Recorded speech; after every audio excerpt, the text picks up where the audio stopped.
Hello दोस्तों, तो कैसे हो आप लोग। दोस्तों, अगर आप ये मूवी देखना चाहते हो तो सबसे पहले आपको ये कहानी समझनी पड़ेगी।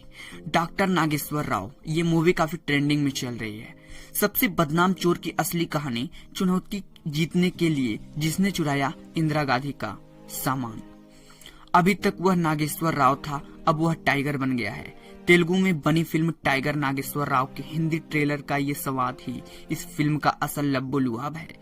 उत्तर भारत में तो लोगों को ज्यादा नहीं पता, लेकिन दक्षिण में नागेश्वर राव का नाम बच्चा बच्चा जानता है। कुछ वैसे ही जैसे कभी चंबल के डकैतों के नाम कुख्यात थे। टाइगर नागेश्वर राव अपने समय की एक किंवदंती रहा है।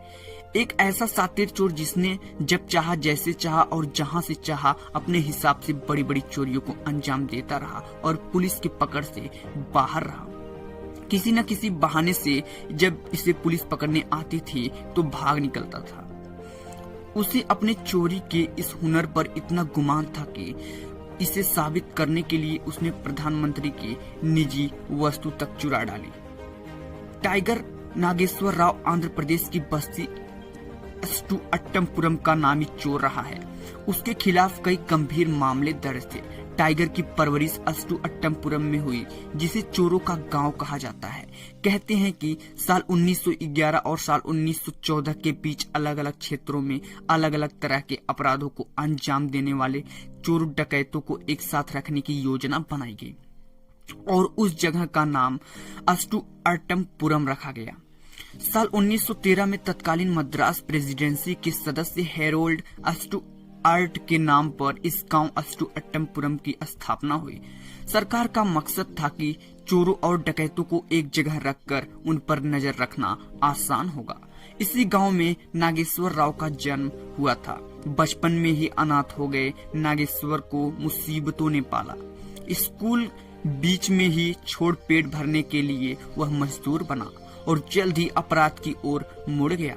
साल 1913 में नागेश्वर राव ने अपनी पहली चोरी एक बैंक में की।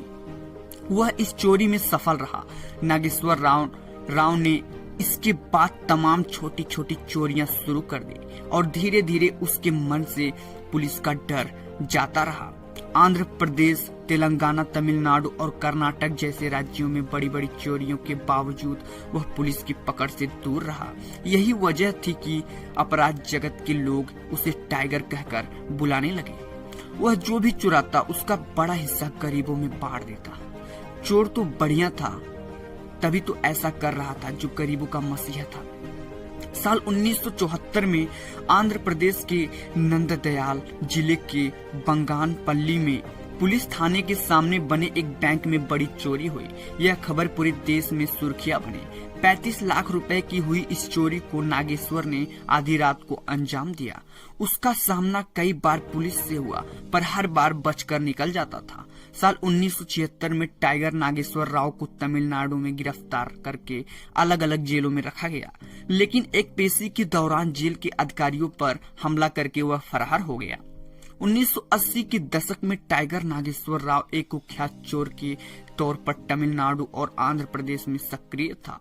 उस पर 100 से अधिक संगीन मुकदमे दर्ज थे।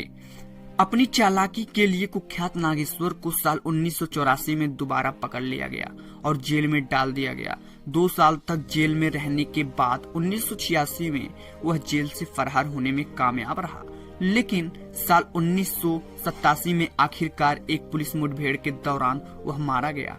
कहते हैं सिर्फ अपनी चोरी की खासियत दिखाने के लिए उसने तत्कालीन प्रधानमंत्री इंदिरा गांधी का रुमाल भी चुराया था।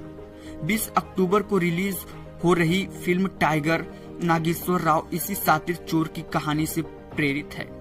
वीडियो कैसा लगा कमेंट बॉक्स में जरूर बताना। चोर अच्छा था, इसीलिए इसके ऊपर ये मूवी बनी थी।